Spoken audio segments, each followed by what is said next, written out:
162 koronavirus kasu positibo berri erregistratu dira Nafarroan azken egunean. Euskarazko murgiltze eredua bermatzea eskatu dute Iruñeko haurreskoletan, horretarako manifestazio jendetsua egin zen ostiralean. Maria Txibite lehendakariak Manu Ayerdi kontseilariaren dimisioa onartu du. Nafarroan 2020an barne produktu gordinaren jaitsiera 8,3 izan da eta herrialde osoan berriz 11,1. Anotzen eraiki nahi duten parke eolikoaren aurkako berso saioa egin dute Sustrai Kolina, Sarai Robles eta Xavier Silveira bersolariak. Zibibos sareak aurrendako jarduera sorta eskainiko du otsailean adin tarte bakoitzarendako banatuta. Alfredo Sada elkartea Ciudadelan da berriz ere, edertasunari eta suntsipenari buruz gogoeta egiten duen erakusketa bakin.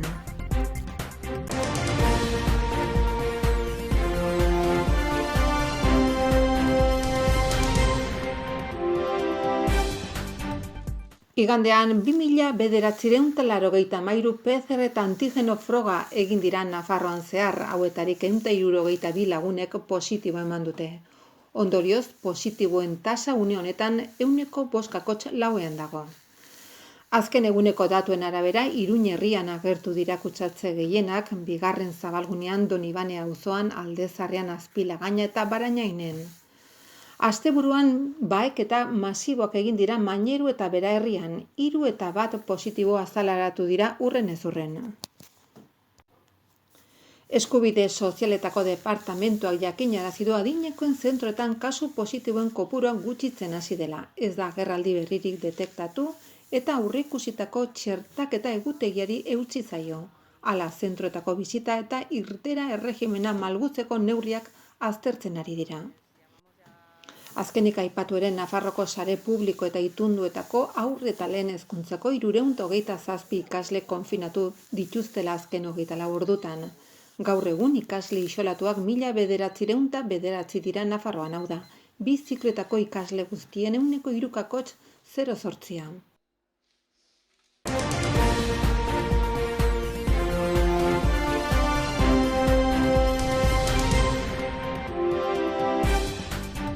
Gaurkoan elkartu gara hemen, hain zuzen ere udalaren berri izan dugunean, udalak haurreskolen inguruko proposamena jaso bai genuen aurrekoan, jaso baino horren berri eman baitzuen. Guztiok dakizuen moduan, udalak hartu duen erabakia izan da euskara eskolaren batean sartzea, baina sartu duen apur hori ingelesarekin nahastua da. Guk ez dugu inondik inora ongi ikusten udalak hartu duen erabaki hori eta egin duen proposamena, hain zuzen ere bere garaian instituzioen aldetik zegoen immobilismoa ikusita, proposamena luzatu genien, gutxieneko proposamena luzatu genuen, Iruñeko mapa 4 esparrutan banatu eta eskola bana jartzezaten murgiltze ereduarekin. Iruditzen baitzaigu murgiltze eredua dela haurreskoletan etorkizuna eta ez soilik haurreskoletan etorkizuna duen eredu bakarra. Euskaraz ikasi nahi dugunok, nahi dugu gure umeek murgiltze ereduan ikas dezaten. Eta horren ordez, udalak erranduan moduan, haurreskoletan egin du jaso dugun proposamena. Irudipena dugu, 2013 urtean Bartzinak erran zuena, gaur egun ere horretan ari direla. Bartzinak adierazi zuen, haurreskoletan eta D ereduan PEI sartu zutela eta PEI-ri esker lortu dutela galgatzea D eredua eta gure ustez horretan ari dira gaur ere eta ez soilik Navarra suma, UPN-eren adar hori, baizik eta irudipena dugu agintean daudenek gauza bera egiten ari direla agintean dauden horiek. Gure ustez, Jimeno dauka aukera haurreskolei irtenbidea emateko, haurreskoletako arazoari konponbidea emateko, eta ez soilik aldatuz eta eskatu udalari egin duen proposamen aldatzen, baizik eta gobernuak bortza haurreskola ditu eta haurreskola horietan ere murgiltze eredua ezarriz. Gaur hainbat lagun bildu gara hemen, gure mezua argia da, eta Jimenok honi erantzun bat eman beharko lioke. Hezkuntza departamentuak honi erantzuna eman beharko lioke. Eta guk ere aprobetxatu nahi dugu luzatzeko euskaltzaleak diren eta progresistak diren indar horiei guztiei honi heltzeko eta honi irtenbidea emateko. Konponbidea behar dugu orain. Haurreskolako gurasoak eta Iruñako euskal gintzak ekimenak deituta manifestazio jendetsua egin zen ostiralean Iruñako haurreskoletan euskarazko murgiltze eredua eskatzeko. Iruñako udalak egindako proposamena euskaraz baztertzea bilatzen duela salatu dute eta Iruñako zonalde bakoitzean gutxienez euskarazko haurreskola bat bermatzea eskatu diote Nafarroko gobernuari.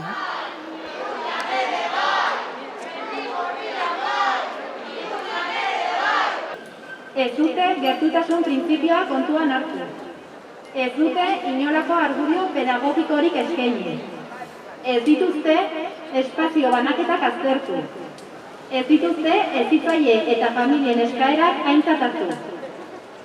Erabakiaren helburua erabat ideologikoa da. Euskara baztertzea, ahultzea, diluitzea du xede. Murgiltze eredurik gabe, mendekotasunean, involuzioan. Orain, Iruñeko udalaren proposamena Jimeno eta Txibiteren mahai gainean dago. Azken hitza beraiena da. Horretaz gain, egoera goitik behera irauli dezakeen erreminta dute. Beraiek zuzenean kudeatzen dituzte Iruñeko 5 haurreskolak. Garaiz dabiltza Iruñeko 4 barrutietan euskarazko murgiltze eredu bana jartzeko. Txibite anderea, Jimeno jauna, ez da berandu. Eta eskumena zuena da. 10 egunen buruan jakingo dugu Nafar gobernuan inposatzen den ikuspegia euskararekiko zein den. Involuzioa edo dagokigun euskara eskubideari bermea ematea. Ez dugu itxaropena galdu behar, eta borrokan jarraitu behar dugu gure eskubideen urraketak zuzentzeko. Eta lor daiteke, bai horixe, hortxe dugu Mendigorriako kasua. Atzo jakin genuen 21-22 ikasturterako lortu dutela herrian DNR-a ezartzea. 11 borroka eginda eta gizartearen eta zenbat erakunderen laguntzarekin jakina, baina lortu dute. Argi dago Nafarroan euskarak denon kemena behar duela, eta horretan bihar dugu. Zorionak Mendigorria! Gogoeta bat luzatu nahi diogu jendarteari eta bereziki euskaltzaleei. Gizarte zibil antolaturik gabe, euskarak etengabe jasango ditu erasoak. Irtenbide politikoa eta eztabaida eskatu behar da.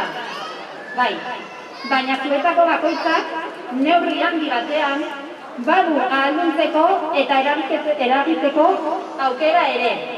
Beste inori baimenik eskatu gabe. Animo eta eskerrik asko etortzeagatik. Gaur etorri gara, gubiok hezitzaileok bezala, lagundu behar dugulako eskubideen alde, aurren eskubideen alde eta hezitzaileon eskubideen alde, euskaraz hitz egiteko, Nafarroan bizi garelako eta euskara hizkuntza ofiziala delako. Manifestaziora etorri naiz, historia hau errepikatzen delako aspaldian, ez? Haur euskaldunek gero eta aukera gutxiago dute haurreskoletan euskaraz ikasteko. Eta nik uste du ja badera denbora eskubide hau lortzeko eta problemarik gabe gure hizkuntzan ikasteko. Guk euskara ereduan matrikulatu nahi izan dugu nire semea eta ez dago aukerarik izan, nire auzoko haurreskolak ez duelako euskara eredua eta azkenean aurten bai lortu dugula ondoko auzoko haurreskolan euskaraz matrikulatzea, baina azken finean erosotasuna eta ez da berdina, ze bai kotxe hartu behar dugu haurreskolara juteko, bere bila juteko ere gure antolamenduan eta ez da bat ere erosoa, eta orduan etorkizunean aur gehiago izan nahi ditugu eta gaur egungo aurrak ere euskeran ereduan matrikulatzeko eskubidea degula uste dugu eta horregatik denon borroka beharrezkoa da hori lortu ahal izateko. Ze lotsagarria da Nafarroa batean euskararen aldeko borroka edo egin behar izatea. Hori euskararen alde egiteko eta horren eskubide horiek defendatzeko.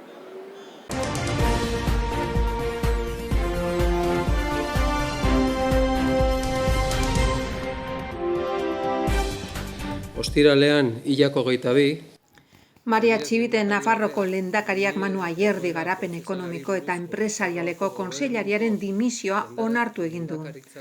Eman du erabakiaren berri hedabideen aintzinen egindako agerraldian. Bestalde, Maria Txibite lehendakariak Mikel Irujo Amezaga garapen ekonomiko eta enpresarialeko kontseilaria izendatuko du otsailaren 3an.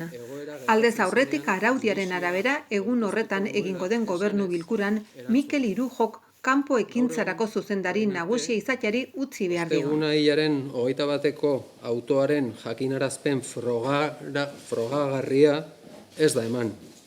Bestalde, joan den astelenean urtarrilaren 25ean, autoaren jakinarazpena alde batera utzita, nire egungo egoera prozesala ikertua ez naizela sinetsita, nire abokatuek argibide eskaera bat erregistratu zuten auzitegi gorenean.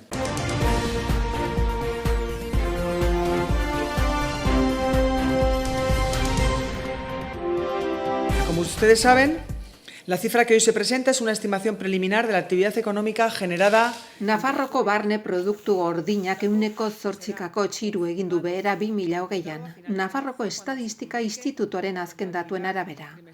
Zenbateko horrek 2,7 puntuko bekuntza adierazi du herrialde osoaren datuarekin alderatuta, azken hau 11,11ko jaitsieran baitago. Laugarren hiruhilekoko emaitzen arabera, barneko produktu gordinaren 0,3 hazi da Nafarroan aurreko denboraldiarekin alderatuta.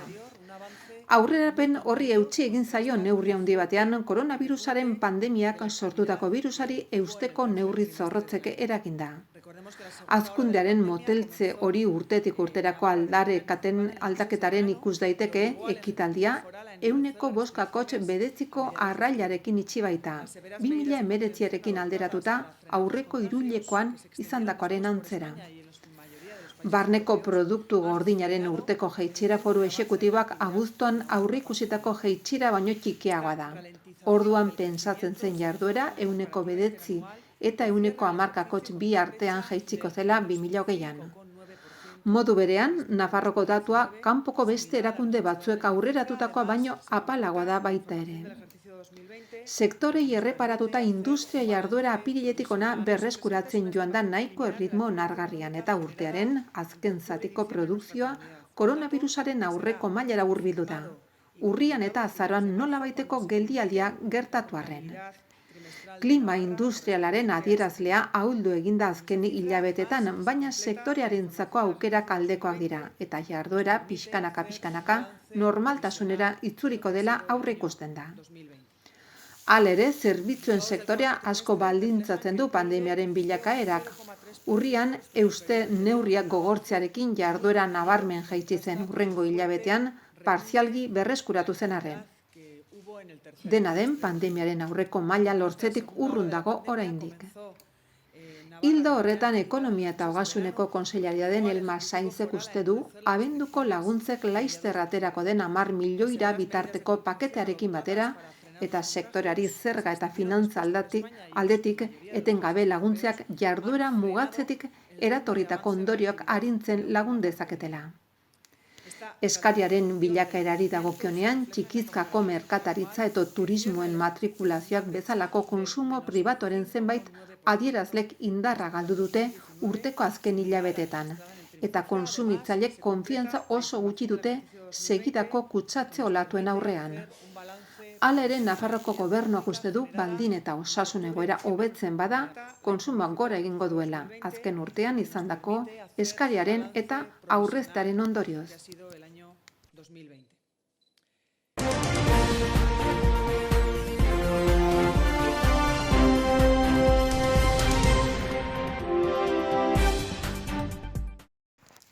Iruñerriko iparraldean 5 parke eoliko eraikitzeko proiektuak aurkeztu zituen Zier enpresagiaz. Guztira 56 haize sorgailu ezarri nahi ditu eta eraikitzen lehen parkea anotzekoa izango da. Azken hilabetetan herritar ugari antolatu dira proiektu hauekiko desadostasuna erakusteko hainbat ekintza egin dituzte eta haize berriak itzeneko koordinakundeak ere sortu dute jarduera bateratuak antolatzeko. Igandean, kultur arlora eraman zuten protesta. Berso saio bat burutu zen. Basoak bizirik buru jabetza energetikoa izen burupean. Makroproiektu honek proposatzen duena da, hor ikusten duzuen aldaumendi hortan, basortan, kaldean 3 haize sorgailu jartzea, eta gero parke honetan bertan, Mendurro mendian beste 3, eta Hortzikaskon 6. Guzti horiek, 12 haize sorgailu horiek sortzen dute Nafarroako parke eoliko bat deitzen diotena. Bertan izan ziren Sustrai Kolina, Sarai Robles eta Xabier Silveira bersolariak, gai jartzaile Inigo Ibarra. Berso saioa notzen bertan egiteko asmoa zuten erroten kokapena ezagutzeko eta hondatu nahi dituzten Arizti eta Pagadiak ikusteko, baina eguraldiaren iragarpena ikusirik ezinezkoa izan zela aurreikusten zuten eta beraz Anotzibarren egin zuten. Ze izan ere ona etorrita, guretzat pena da doble, ingurune hau horren ederran bada euripean ere. Baina euria goian behianta, bada berotu premia. Ara elizako aterpetxoa, bersoari eskenia. Eta alare jendeak kanpo, dago kongelatzen ia. Ze aukeratu beharra dago, COVID-ala neumonia. Neguan dena da hotza eta gaixotasuneri pultsu, egin beharrean aurkitzen gara, barru-barrutik amultzu. Neumonia bat nahi baduzu hor, hemen COVID nahi baduzu, ta jainkoan ganfedea dugunak, betirako osasuntzu.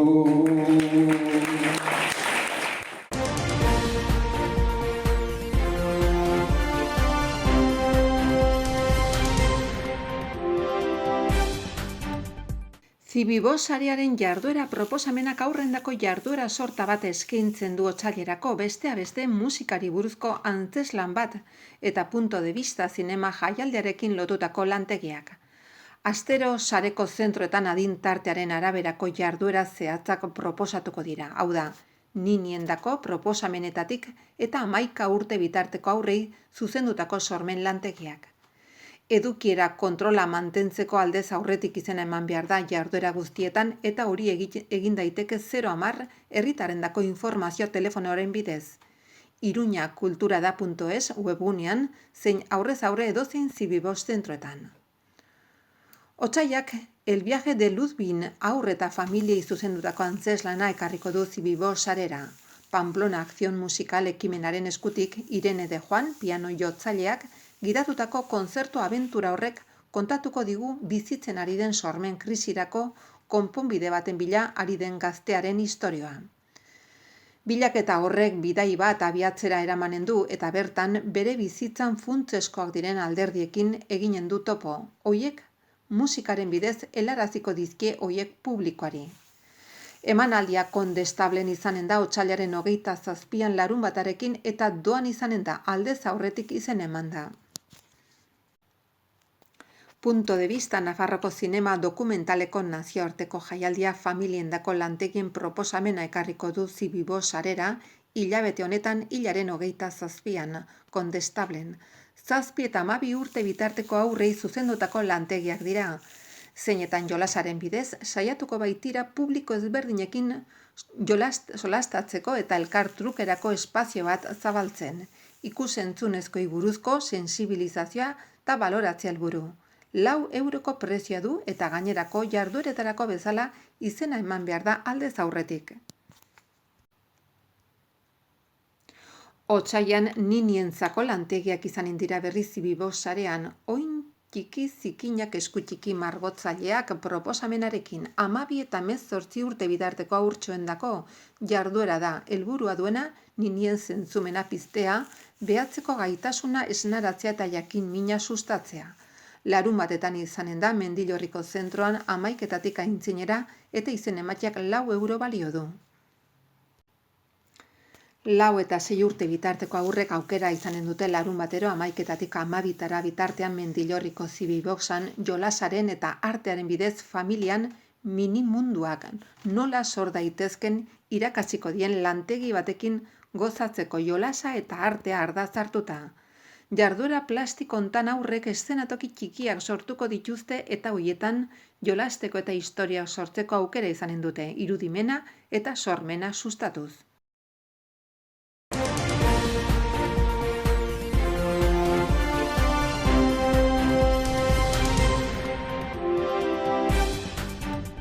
Alfredo Sada elkartea aurten ere Ziudadelan izanen da bere erakusketarekin, oraingoan 24 artistek edertasunaren eta suntzipenaren arteko harremanari buruz gogoeta egin ondoren sortu dituzten lanak daude ikusgai. Gure inguruan gertatzen diren prozesu suntsitzaileen azpian dauden elementu estetikoei buruzko ikuspegi pertsonala. Erakusketa mistoen eraikineko lehen solairuan egonen da ikusgai martxoaren 7 arte, Jorge Urdanoz kultura eta berdintasuneko alorreko zuzendariak eta Mila Boj elkarteko ordezkariak prentsaurrekoan azaldu dutenez. Bizita ordutegia honakoa da, asteartetik larunbatera 11:30 ordu 1:30 arratsaldez berriz, 6:00 8:30 eta igandetan 11:30 ordu 1:30. 24 artistek parte hartzen dute erakusketan 17 emakume eta 7 gizonezko. Ana Pellicer Aibar, Álvaro Mateos Mancha, Mila Escorza García, Blanca López Goñi, Rafael Labarga, Mariasun Ramos, Gloria Lafuente, Pili Huarte, Maite Aranguren, Mila Boj, Negredo, Rebeca Arnedo Vital, Lola Garro, Inmaculada Echavarri, Josu Arrastia, Feli Hernández, Pili Flamarique Iriarte, María Espósito Rincón, Carro Etxeberria, Javier Sola, Javier Eslava, Mari Jose Ocho Errarte, Nieves Pellicer Lezaun eta Walid Zayat. Duela 10 hamarkada bat baino gehiagotik hona elkarteak erakusketa bat egiten du urtero, non hautatzen dute gai bati buruz egindako lanak ikusgai jartzen baitituzte. Aurten elkarteak edertasuna eta suntzipena proposatu du gai gisa. Eta egile bakoitzak gai hori nola garatu aukeratu du, teknika eta hizkuntza askotarikoen bidez. Erakusketa Ziudadelako mistoen eraikinean inauguratu ondoren beste erakusketa gune batzuetara eramanen da. Iaz erromanikora hurbildu zen eta aurrekoan hiri geometria islatu zuen, Kondestablen egindako erakusketan. Aurreko urteetan proposamenek hainbat gaiari egin diote omen, elkartearen izena inspiratu duen eskultoreari, Sadak Sadari erakusketan, erotismoari, erotika izenekoan, itzalari Gorazarre, Juanichiro Tanizanik japoniarraren liburuaren irakurketa inspirazioari eta kale bizidunak izenekoen hiriko kalei beraiei. Alfredo Sada elkartea Catalina de Oskari Udaleko arte eskolan ematen diren marrazkigintza eta pintura ikastaro monografikoak eginak dituzten ikaslek osatzen dute gehien bat. Helburua du lanerako eta topaketarako lantegi bat eskaintzea ikasketak amaitu ondoren beren lana garatu eta ezagutza artistikoetan sakondu nahi dutenei. Gaur egun Urederra kaleko 18:35 lagunek egiten dituzte haien lanak eta parte hartzen dute bertan antolatutako lantegietan hainbat teknikatako maisuekin, pintura, akuarela, grabatua. Conserve este planeta en el que vivimos.